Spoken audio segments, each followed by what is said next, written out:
우리 좌우로 한번 인사 나누시겠습니다. 오늘도 행복한 하루 되십시오. 이렇게 인사 나누시겠습니다. 네, 오늘도 행복한 하루 되시기 바랍니다.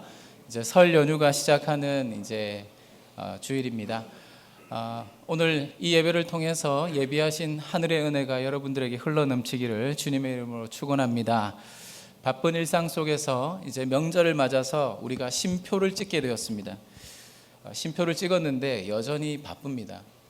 또 손님 맞을 준비도 해야 되고 인사 가야 될 것도 있고 또 찾아올 가족들, 그리고 어떤 경우에는 멀리 여행 갈 계획들까지 이런저런 이유로 우리 명절 연휴가 굉장히 많이 분주한 가운데 있습니다.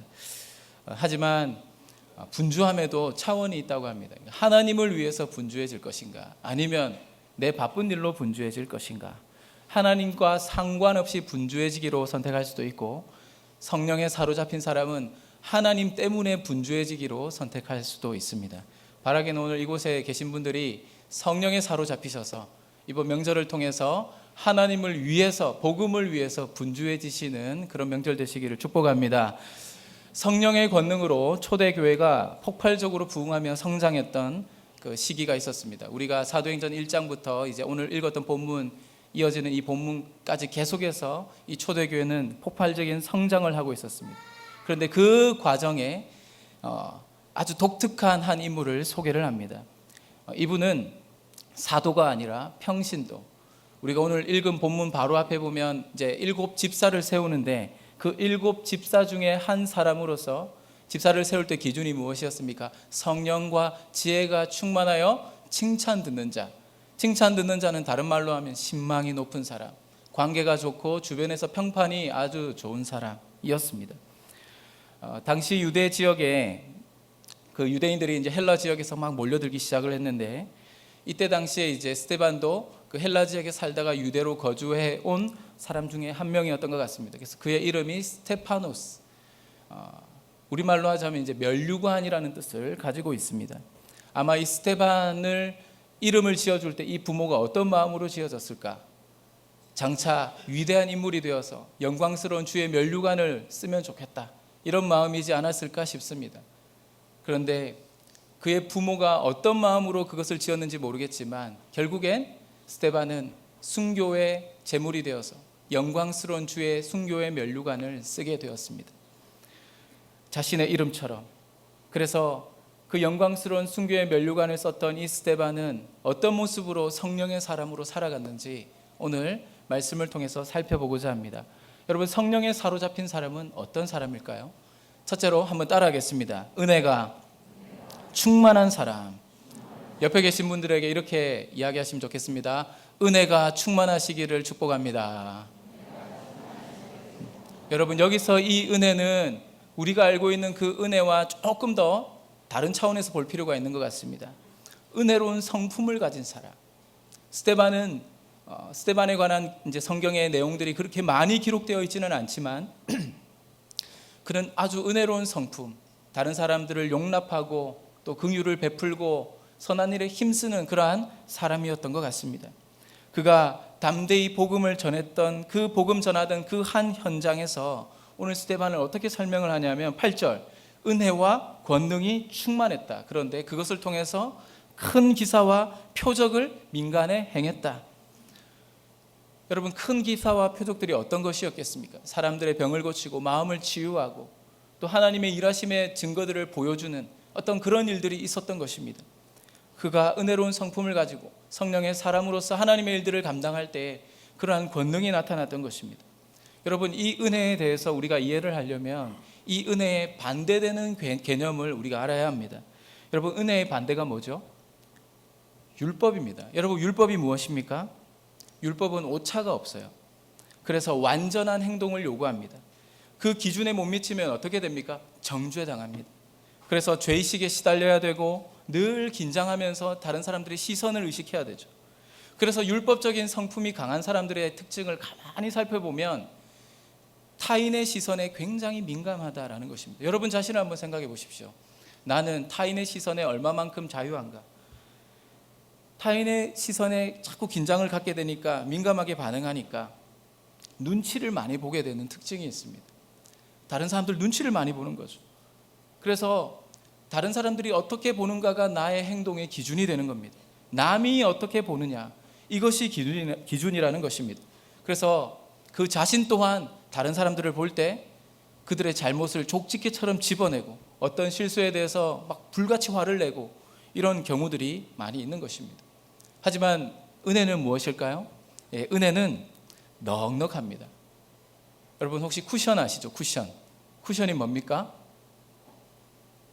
소파를 앉을 때 혹은 딱딱한 의자를 앉을 때 뒤에다가 등받이로 쿠션을 탁 집어넣으면 어떻게 됩니까? 푹신푹신합니다. 쿡 누르면 푹 들어가는 거죠. 딱딱하지 않습니다. 편하게 만들어주는 것입니다. 부드럽고 넉넉한 것입니다. 이 은혜라는 단어가 헬라어 카리스라는 단어인데 이 원어적 의미가 부드럽다는 뜻이 있어요. 그리고 사랑스럽다는 뜻도 있습니다. 그래서 은혜로운 사람은 겸손하고 온유하고 긍휼을 베풀고 다른 사람들의 실수 혹은 어떤 약점을 지적하기보다 이해하고 받아들이려고 노력하는 것입니다. 그래서 도와주려고 하는 것입니다. 누가 보든 안 보든 중요한 것이 아닙니다. 그래서 다른 사람들과 조금 달라도 혹은 세상의 기준에 미치지 못해도 누구나 기대한 그 결과가 나타나지 않는다 할지라도 괜찮습니다. 왜냐하면 은혜로운 사람이기 때문에. 여러분 제가 질문을 한번 드릴게요. 여러분 은혜가 좋으십니까? 율법이 좋으십니까? 은혜로운 사람과 교제하고 싶습니까? 율법적인 사람과 교제하고 싶습니까? 여러분이 만약 자녀라면 은혜로운 부모가 되기를 원하십니까? 율법적인 부모가 되기를 원하십니까? 이런 거 이제 학생들한테 물어보면 은혜요! 이렇게 이야기하는 거예요. 여러분 지금 JTBC 드라마 가운데서 스카이캐슬이라고 해서 바로 엊그제 종영을 했습니다. 순간 이제 마지막 20회 시청률이 28%가 나왔다 그러죠. 지금 이제 이 이야기를 하는데 막 방긋 웃으시는 분들, 스카이캐슬 이제 중독자들이신 것 같습니다. 네, 한 번 보면 헤어나올 수 없는. 근데 여러분 이 스카이캐슬이 대한민국 상위 1.5%가 사는 이 스카이캐슬이라는 그 아주 좋은 그 주택 단지 안에서 자기 자식을 천하제일 왕자와 공주로 키우려고 하는 어떤 이 명문가 출신의 사모님들, 이 사모님들의 어떤 욕망을 이렇게 샅샅이 보여주는 이제 말하자면 리얼 풍자 드라마입니다. 근데 이게 현실을 굉장히 많이 반영해서 어떻게 보면 우리 자신을 거울로 보게 만들어주기 때문에 종편 방송임에도 불구하고 28%라는 어마어마한 시청률이 나오는 것이 아닌가 저는 이렇게 생각합니다. 극 중에 차민혁이라는 변호사가 있죠. 이분은 로스쿨 교수입니다. 사법고시를 수석으로 입학을 했습니다. 그래서 잘 나가던 차장검사였어요. 그러나 자기 장인어른이 삼선 국회의원인데 이제 나락으로 떨어지면서 자기도 이제 출세길이 막혀버린 것이죠. 저 피라미드 꼭대기를 향해서 가야 되는데 미끄러져 버린 거죠. 그래서 자기의 이 채워지지 않은 욕망을 자식에게 투사합니다. 그래서 이 쌍둥이를 어떻게 합니까, 여러분? 차민혁의 그 대사 있지 않습니까? 제가 이거 일부 예배 때 했다가 망했는데요. 오늘 학생들이 있기 때문에 한번 해보겠습니다. 조금만 더 하란 말이야, 조금만.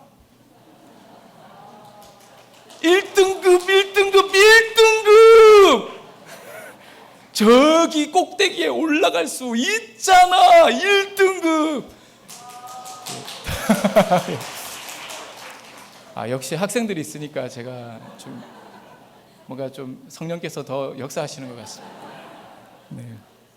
그 유명한 대사들이 많이 있어요. 거기 나오는 그 코디네이터라고 하는 학생들의 공부를 막 전부를 컨트롤해주는 그런 선생님이 계시죠. 그 김주영 선생님, 극중 주인공인데 어머님 저를 믿으셔야 합니다.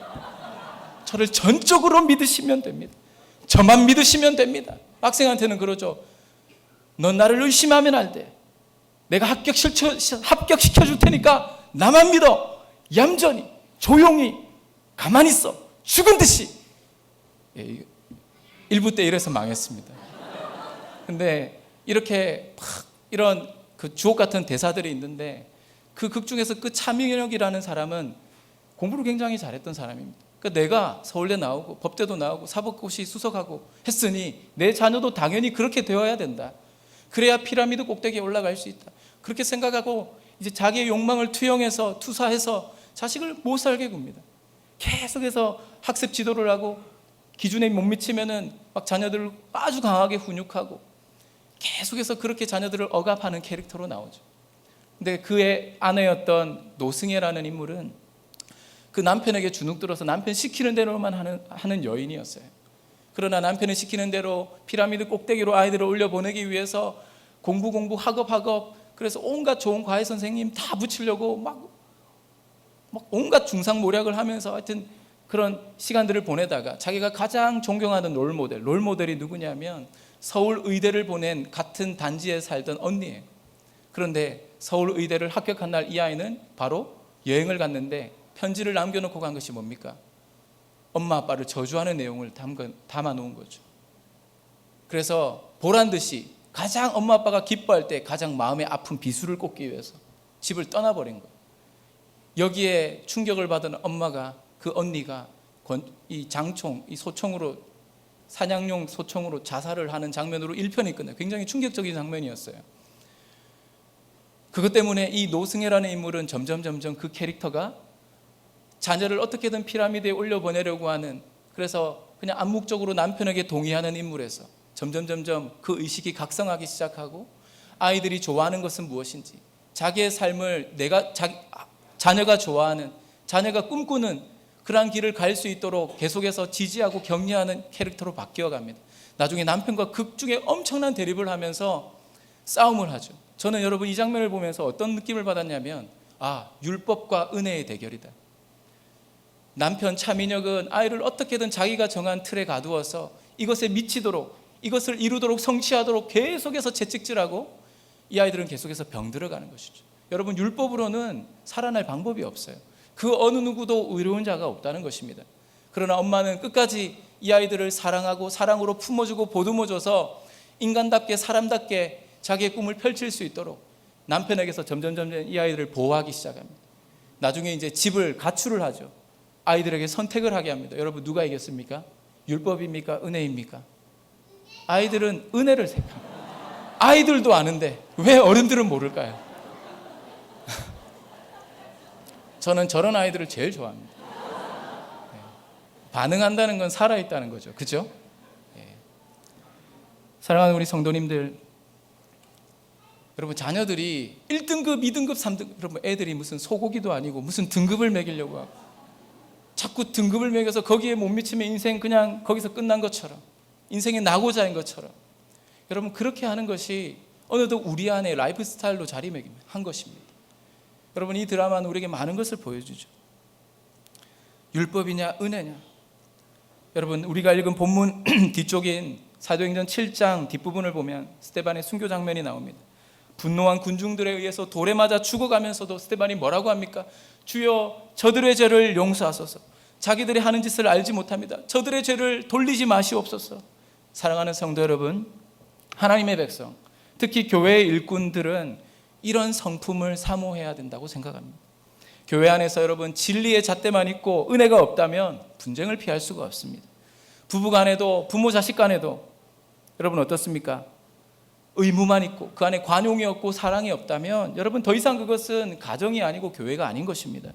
오늘 본문에 스데반을 통해서 큰 기사와 표적이 일어났다고 하죠. 이 기사와 표적은 예수님이 일으키신 것이고 그 이후에 오직 사도들만 일으켰던 것인데, 평신도였던 이 스데반이 기사와 표적들을 일으켰어요.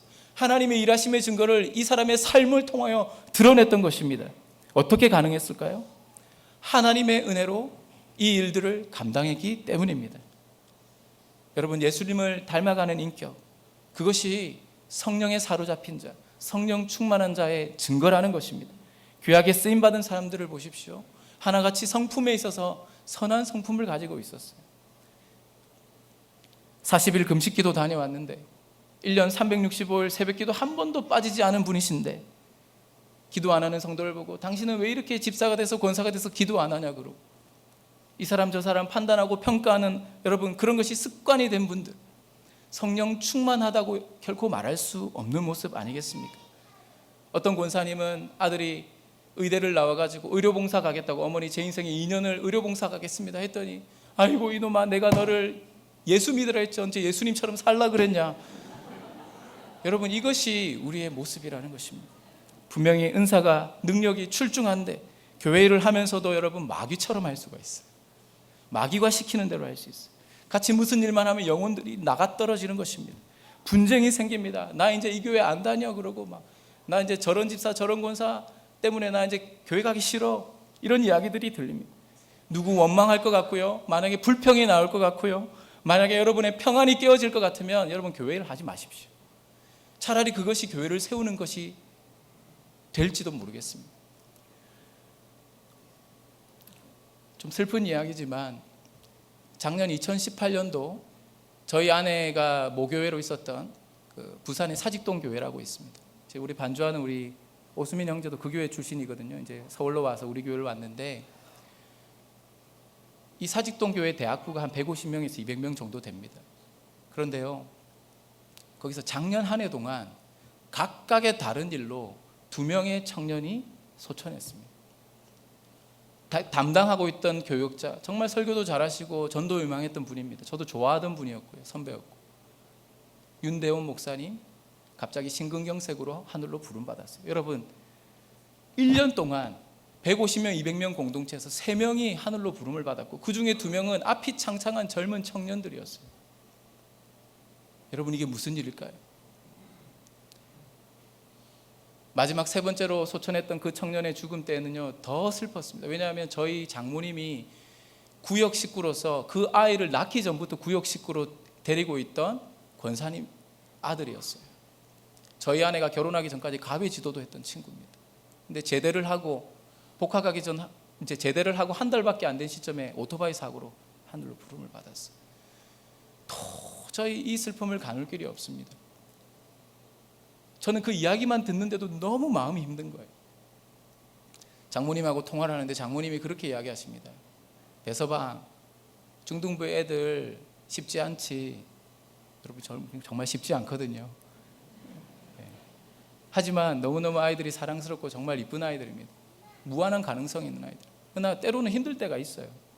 근데 저보고 그러십니다. 예, 조금 힘들 때 있죠. 그래도 배서방 어떻게든 애들 보듬어 주래. 오래 살아봤자 80, 90이다. 보듬어 주고 사랑하고 이쁘다 이쁘다 해줘도 모자란 시간이다. 언제까지 네 그 품 안에 있겠나. 때가 되면 또 하나님 다 불러가시고. 그래 이야기하는데 갑자기 마음이 뭉클해지는 거예요. 갑자기 마음에 감동이 임했어요. 사실은 좀 말 안 듣는 몇몇 친구들 때문에 막 속을 너무 썩여가지고 제가 언제 한번 손봐줘야지 이 생각하고 있었거든요. 그 마음 탁 주시는데 그래 끝까지 품어야지, 사랑해야지, 보듬어줘야지, 이쁘다 이쁘다 해줘야지. 그래서 이번 수련회 때 정말 많이 이쁘다 이쁘다 해줬어요. 특히 걔네들 막 불러가지고 막 너희들 최고다, 이번에 수련회 너희들 은혜 많이 받으면 좋겠다, 기도도 해주고 했더니 얘들이 수련회 때 바뀌는 겁니다. 사랑하는 우리 성도님들, 나중에 후회하기 전에 여러분의 배우자들 좀 서로 보듬어 주시기를 축복합니다. 자녀들 사랑으로 안아주십시오. 성도들 서로 관용하고 서로 좀 불쌍히 여기면서 좀 눈에 안 차고 좀 실수를 하면 아이고 저 사람도 죄인이니까 저렇지 이렇게 생각해야지. 사람이 어떻게 그럴 수 있어? 여러분, 사람이니까 그럴 수 있습니다. 세상이 어떻게 그럴 수 있어가 아니라 사람이니까 그럴 수 있어요. 서로를 불쌍히 여기고 세워주고 하나됨을 이루어가는 그런 성령 충만한 주님의 백성들 되기를 주님의 이름으로 축원합니다. 두 번째, 성령에 사로잡힌 사람은 한번 따라 하시겠습니다. 권능이 충만한 사람. 여러분, 이 권능이 충만하다는 게 어떤 하나님의 능력을 어느 날 갑자기 막 하나님의 능력이 임해서 갑자기 무슨 일을 해도 막 형통하고 뭐가 잘 되고 앞으로 넘어져도 막 어떤 사람은 뒤통수가 깨지고 뒤로 넘어져도 코가 깨지는데 앞으로 넘어져도 5만 원짜리 주고 뒤로 넘어져도 막 10만 원짜리 주고 막 이게 여러분 권능이 아닙니다. 우리 학생들 막 저기 대학에 이제 면접 보러 갔는데 화장실에 어떤 할아버지가 쓰러져 있는 겁니다. 할아버지 막 심폐소생해서 겨우 살렸어요. 할아버지가 일어나면서 내가 이 대학 총장일세. 이런 일이 일어나는 것이 권능이 아닙니다, 여러분. 여기서 말하는 권능은 뭐냐면 지혜와 성령으로 복음을 증거하는 거예요. 할렐루야. 여러분, 8절에 보니까 스데반 집사가 은혜가 충만할 뿐만 아니라 뭐가요? 권능이 충만했다는데 이게 9절 10절에 이렇게 설명합니다. 이른바 자유민 즉 구레네인 알렉산드리아인 길리기아 아시아에서 온 사람들이 회당에서 어떤 자들이 일어나 스데반과 논쟁할세. 스데반이 어떻게 했습니까? 지혜와 성령으로 말함을 그들이 감당했다 감당하지 못했다? 감당하지 못했다. 여러분, 이것이 권능이라는 것입니다. 말에 힘이 있어요. 권능이 있습니다. 그 어느 누구도 반박하지 못하는 거예요. 그 사람이 어떤 일을 합니다. 그 어느 누구도 막아서지 못하는 것입니다. 이것이 권능이라는 것입니다. 주기철 목사님께서 이제 순교의 그 길을 가실 때 사실은 몸이 너무 병이 들어가지고 일제 순사들이 이제 괜히 이러다가 죽으면 막 소요 사태가 일어날까봐 이제 내보내려고 회유를 시켰습니다. 주기철 목사님 병들고 너무 아프니까 본인도 마음이 약해졌죠. 어느 날 사모님께서 신방이 아니라 사모님께서 그 교도소 그 뭐라고 하죠? 면회를 하러 갔어요. 면회를 하러 갔는데 여보, 내가 몸이 아프다고 나보고 나가라 그러네. 애들이. 안 됩니다. 아니, 내가 좀 몸도 여기저기 아프고 뭐가 아파서 뭐 이래. 목사님 안 됩니다. 아니, 그냥 아프다는 말도 못하네. 목사님 안 됩니다. 여기서 죽으셔야 됩니다. 사모님이 목사님 보고 여기서 죽으셔야 된대요. 모든 교회가 목사님을 지켜보고 있습니다. 목사님, 영광스러운 그 길을 가셔야 합니다. 여러분, 이게 주기철 목사님의 일화 가운데 하나입니다. 주기철 목사님 그 순교의 길을 가겠노라 결단했지만 일제의 그 회유와 어떤 그런 협박 앞에서 마음이 약해질 때 여러분, 사모님께서 권능 있는 목소리로 목사님을 꾸짖어 드렸어요. 주기철 목사님이 위대한 순교자가 될 수 있었던 것은 바로 그러한 배우자를 뒀기 때문입니다. 여러분, 우리가 이 말에 권능이 있고 우리가 하는 일에 권능이 있는 하나님의 백성들이 되면 좋겠습니다. 여러분, 여기 자유민들이라고 했는데 이 자유민들이 왜 모였냐면 예전에 그 로마 시대 때 이제 주전 50년경에 이제 폼페이우스가 막 잡아갔습니다. 그리고 여기저기 막 유대인들을 흩어놨어요. 근데 그때 이제 노예로 다 잡아갔던 사람들이 해방 노예, 즉 자유민이 되어서 다시 자기의 조국으로 돌아온 것입니다. 그 신앙이 계승이 되어가지고. 근데 이때 이제 로마에서 온 사람들은 로마 회당, 뭐 길리기아에서 온 경우는 길리기아 회당, 구레네는 구레네 회당, 이런 식으로 막 그 지역 출신별 회당들이 형성이 됐는데 아마 사도 바울이 길리기아 다소 출신이기 때문에 길리기아 회당에서 아마 이 복음을 전한 것 같아요. 그래서 히브리어를 그 사람들이 잘 못하거든요. 그러니까 이제 그때 스데반이 또 헬라 사람 출신이다 보니까 아마 헬라어로 복음을 전했겠죠. 그래서 막 복음을 전하는데 그 누구도 쟁쟁한 그 율법 교사들, 그 많은 철학과 성경을 섭렵한 그 많은 지성인들이 이 스데반을 말로 이길 수가 없었다는 겁니다. 여러분, 왜 그럴까요? 왜 그렇게 됐을까요? 성령의 사람을 여러분 어떻게 이깁니까? 스데반이 성령에 사로잡혀 있었기 때문입니다. 권능이 충만하여 하는 그 이야기를 그 어떤 달변가도, 그 어떤 지성인도, 그 어떤 율법 교사도 반박할 수 없었던 것입니다. 여러분, 지혜가 뭐죠? 소피아, 지식을 적용하는 힘이라는 것입니다. 하나님의 뜻을 분별하는 힘이기도 합니다. 그런데 지혜는 두 가지가 있습니다. 첫째, 하늘의 지혜. 그리고 무엇입니까? 세상 지혜. 여러분, 세상 지혜는 야고보서 3장 14절 16절에 나오는데 이게 땅의 것이고 정욕의 것이고 귀신의 것이라고 합니다. 그리고 시기와 다툼을 만드는 거래요. 모든 혼란과 악한 일이 그 가운데 있다고 합니다. 여러분, 논쟁에서 밀린 오늘 이 스데반과의 어떤 논쟁에서 졌던 사람들이 어떻게 했습니까? 스데반 집사님, 저희가 졌습니다. 우리가 어찌하여야 하오리까? 베드로의 설교를 듣고 회개했던 사람들과 같은 반응을 보였나요? 아니죠. 어떻게 했습니까? 분이 여겼습니다. 여러분, 그들은 그래서 스데반을 모함합니다. 중상모략하고 사람들을 매수했습니다. 11절, 스데반이 신성모독하는 말을 했다고 거짓 증인들을 세웁니다. 그들이 신성모독한다고 했던 스데반이 신성모독한 것이 아니라 그를 모략한 바로 이들이 하나님을 신성모독하고 있었던 것입니다. 하나님을 욕하는 악행을 일삼고 있었던 것입니다. 여러분, 이것이 세상 지혜의 실체요 속성이라는 거예요. 그러나 야고보서 3장 17, 19, 18절을 보시면 하늘의 지혜에 대해서 이야기를 합니다. 오직 위로부터 난 지혜는 첫째, 성결하고, 다음에 화평하고, 그 다음에 양순하며 긍휼과 선한 열매가 가득하고 편견과 거짓이 없나니. 여러분, 이렇게 말씀합니다. 성결하고 그 안에 관용이 있고 양순하고 긍휼을 베풀고. 여러분, 그래서 선한 열매가 나타날 수밖에 없는 것입니다. 편견으로 사람을 대하지 않고 거짓으로 여러분 실수를 감추지 않습니다. 어느 날 아이가 늦게 왔는데 어느 날 아이가 학원을 이제 빠뜨리고 이제 집에 온 거예요. 학원 선생님한테 이미 전화를 받았습니다. 그래가지고 막 뿔이 날 대로 난 엄마가 이렇게 이야기합니다. 너 왜 학원 안 가고 또 어디서 또 농땡이 쳤어? 이렇게 이야기합니다. 그랬더니 엄마는 아무것도 모르고 맨날 뭐라 하기만 그러고 하면서 문을 쾅 닫고 들어가요. 전화가 울립니다. 학교 선생님에게 전화가 왔어요. 선생님 어쩐 일이십니까? 사실은 오늘 개똥이가 학교에서 학급에서 왕따 당하는 애가 있었는데 걔가 친구들한테 괴롭힘 당하는 거 보고 걔들하고 싸우다가 걔네들 다 같이 벌 청소시켰다는 거예요. 근데 선생님이 볼 때 너무 기특해가지고 나중에 엄마가 애가 많이 속상했을 때 칭찬 좀 해주라고 전화를 하신 거예요. 근데 엄마는 이제 얘가 과거에도 이제 몇 번 농땡이를 쳤던지 그런 일이 있는지 모르겠지만 이제 자기의 편견으로 아이를 함부로 판단을 한 것입니다. 물어보지도 않고 왜 그런 일을 했는지, 왜 학원을 땡땡이를 쳤는지, 왜 그렇게 해야만 했는지 그 아이의 마음은 살필 전혀 그런 조치를 하지 않고 내가 생각했던 그 편견과 어떤 판단대로 아이를 정죄를 해버리는 거예요. 여러분, 이런 일이 우리 주변에 또 우리의 삶 속에서 얼마나 많이 일어납니까? 남녀간에, 특히 부부간에도 어떤 일을 이야기를 하다가 뭘 하면 당신은 다 좋은데 그게 문제야, 당신은 다 좋은데 그게 문제야, 뭐 이런 식으로. 내가 남편이니까 나니까 해주는 말이야, 뭐 이런 식으로. 그죠? 제 이야기 하는 건 절대 아닙니다, 여러분. 근데 여러분, 우리가 이렇게 함부로 하늘의 지혜보다 세상 지혜를 추구하면서 살아갈 때가 너무나 많이 있어요. 저는 부모님들 보면서 정말 안타까울 때가 있습니다.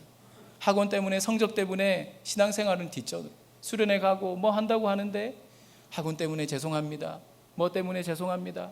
이 아이의 신앙엔 정말 중요한 기회가 왔는데 정말 그럴 때마다 너무나 마음이 아픕니다. 막 어머니 아버지들에게 막 이렇게 막 이야기를, 자녀들의 미래는 학교 성적에 달려있지 않습니다. 전능하신 하나님 손에 달려있는 거 아닙니까? 적어도 예수 믿는 사람이라면 어떻게 그래서 되겠습니까? 하나님께서 목자가 되시면 자녀들의 앞길을 열어주시는 거 그렇게 믿어야 되는 거 아닙니까? 왜 자꾸 자녀들의 특기가 안 보인다고 그러세요?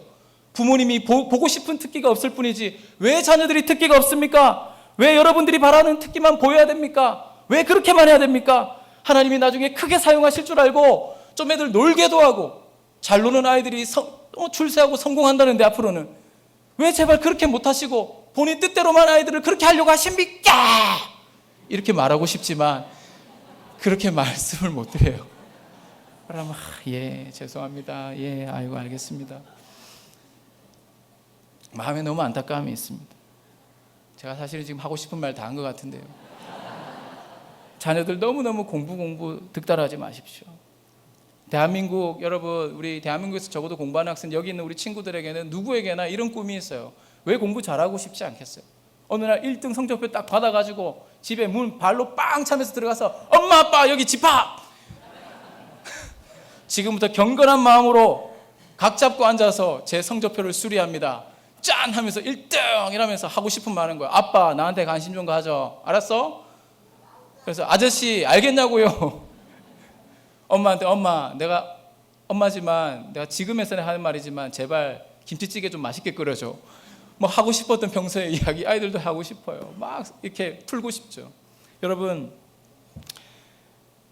공부는 좀 못해도, 눈치가 좀 없어도, 좀 애가 좀 못나 보여도 여러분 그 단점 같아 보이는 그것 때문에 우리 아이들은 살아남을 것입니다.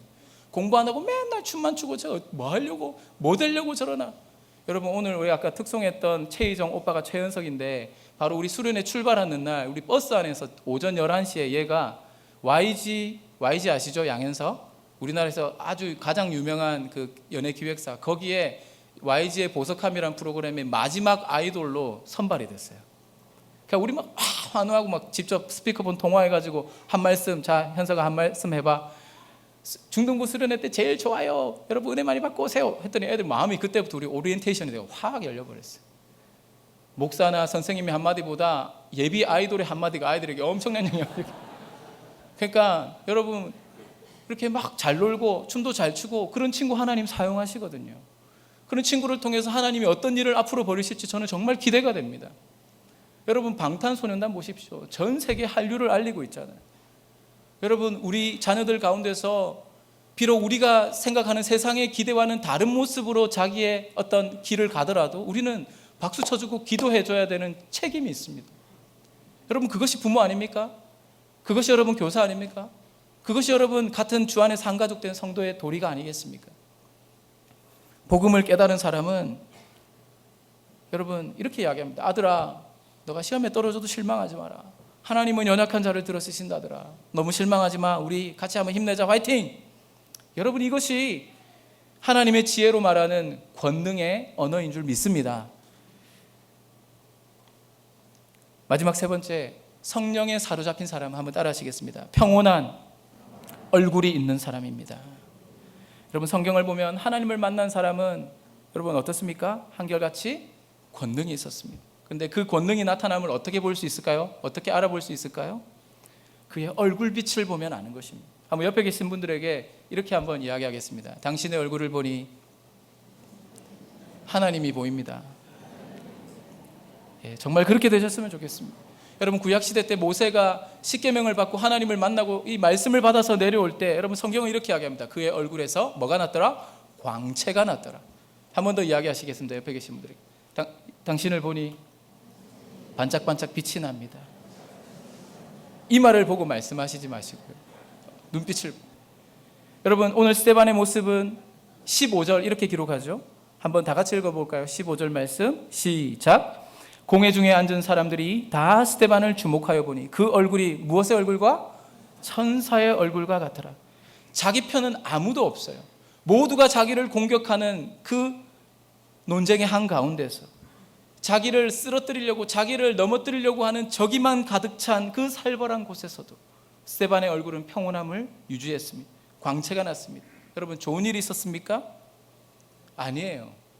스데반과의 논쟁에서 진 사람들이 스데반 집사님 죄송합니다. 우리가 잘못했습니다. 우리가 잘못 생각했습니다. 당신이 이겼습니다. 여러분, 이러지 않았습니다. 오히려 적개심에 그를 넘어뜨리려고 했고 거짓 증인을 세웠고 고소 고발을 했습니다. 한번 생각해 보십시오. 내가 그런 상황을 당한다면 여러분 얼마나 억울할까요? 제가 스데반이라면 초조해졌겠죠. 창백해졌을 것입니다. 또 분노가 치밀었을 겁니다. 억울했을 겁니다. 부들부들 떨렸을 겁니다. 심지어 어쩌면 자기를 죽이려고 할지 모르기 때문에 그 죽음의 두려움에 몸이 움츠러들었을 것 같습니다. 그러나 스데반은 두려워하지 않았어요. 천사와 같이 빛나는 얼굴, 하나님의 영광이 그를 통해서 나타난 것입니다. 누가 봐도 빛나는 그 스데반의 얼굴, 그리고 그를 죽이려고 하는 사람들의 얼굴. 여러분, 제3자가 그 얼굴들만 봐도 누가 하나님의 편인지는 분명히 드러납니다. 누가 하나님의 편이겠어요? 여러분, 우리의 이 얼굴빛은 어디서 나오는 것입니까? 성령에 사로잡힌 자, 성령 충만한 자에게서부터 나오는 거예요. 그래서 예수 믿는 사람은 표정을 보면 예수 믿는지 티가 나야 돼요. 직장에서 막 어느 날 교회 가야 된다 막 이렇게 했더니 아이고, 교회를 다니셨어요. 학교에서 나 이번 주에 교회가 수련회 가야 돼서 나 수행학습 못 가. 네가 교회 다녔어? 헐. 여러분, 이런 거는 정말 문제가 있는 거죠. 우리가 성령 정말 하나님의 백성이라면 우리 안에 기쁨이 있고 평강이 있기 때문에 우리의 얼굴이 해같이 빛나게 되는 것입니다. 여러분, 이게 어떻게 가능한 거죠? 하나님이 내 편에 계시다, 이 확신이 있기 때문입니다. 여러분, 눈은 마음의 창이요 얼굴은 내면의 표상이라고 합니다. 그래서 얼굴을 얼꼴이라고 부릅니다. 얼꼴이 뭡니까 여러분? 꼴, 생각이 얼이 꼴에 드러난다는 거죠. 그죠? 생각이 얼굴에서 드러나는 거예요. 티 안 나는 듯한 찡그린 얼굴에서 우리는 그 속에 답답한 짜증을 읽을 수 있습니다. 울그락불그락 하는 얼굴에서 분노와 원망을 볼 수 있어요. 차갑고 경직된 얼굴에서 그 사람의 교만함과 긴장을 느낄 수 있습니다. 얼굴의 그 작은 주름 하나 속에서 그 사람의 삶의 고통과 절망을 우리는 가늠할 수 있습니다. 문제는 여러분, 하루에도 수없이 이 얼굴이 바뀐다는 거예요. 좋았다가 슬펐다가 짜증냈다가 밝아졌다가, 그건 우리의 마음이 수없이 왔다 갔다 한다는 거예요. 그래서 여러분, 우리가 얼굴 관리를 한다는 거, 이거는 다른 말로 하면 마음 관리를 한다는 것입니다. 성령에 사로잡힌 사람은 이 마음을 관리하는 거죠. 사랑하는 성도 여러분, 우리의 얼굴이, 우리가 짓고 있는 이 표정 하나가 지금 현재 우리의 믿음을 보여주는 증거입니다. 그래서 한번 따라 하실까요? 얼굴이 전도지다. 여러분, 오늘 예배 후에 거울 앞에서 자신의 얼굴을 한번 찬찬히 들여다보시기 바랍니다. 우리가 정말 주님 편에서 주님 기뻐하시는 삶을 살고 있다면, 주님을 전적으로 신뢰하는 삶을 살고 있다면, 하나님께서 내 편이시다 확신 가운데 여러분 어떠한 상황을 만나도 평안함을 유지할 수 있게 되는 줄 믿습니다. 말씀을 정리하겠습니다. 여러분, 우리의 일상에서 은혜의 관계가 열매 맺히고 또 말에 능력이 생기고 얼굴에 빛이 나서 뭔가 이런 정말 많은 사람들의 어떤 복음의 열매들이 맺히는 것은 여러분, 우리가 주님을 가까이 할 때 가능한 것입니다. 늘 말씀을 가까이 하고, 여러분 주님을 가까이 한다는 거, 주님과 동행한다는 거, 말씀을 늘 품고 산다는 것이죠. 하나님 어떻게 역사하십니까? 말씀으로 역사하십니다. 늘 말씀을 품고 기도하면서, 그래서 눈에 보이는 그 어떤 보상과는 무관하게 주님의 뜻을 따라가는 것이죠. 그럴 때 성령의 권능이 폭발적으로 임하는 줄 믿습니다. 여러분, 스데반을 보면서 저는 마음이 참 뭉클합니다. 스데반 집사는 성령에 사로잡혀서 철저히 주님의 뜻에 순종하며 복음을 전했지만, 여러분 그에게 돌아온 것은 환대였나요? 사람들의 어떤 따뜻한 인정이었나요? 그렇지 않습니다.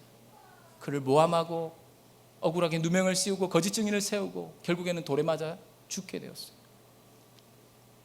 여러분, 우리가 성령 충만하게 살더라도, 우리가 성령에 사로잡혀 살더라도 세상은 우리를 대적할 것입니다. 우리를 넘어뜨리려고 할 것입니다.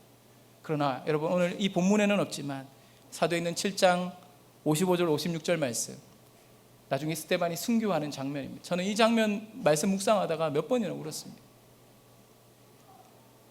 7장 55절 56절, 결국 순교의 제물이 되면서 스데반이 이렇게 이야기합니다. 스데반이 성령이 충만하여 하늘을 우러러 주목하여 하나님의 영광과 및 예수께서 하나님 우편에 서신 것을 보고 말하되, 보라, 하늘이 열리고 인자가 하나님 우편에 서신 것을 보노라.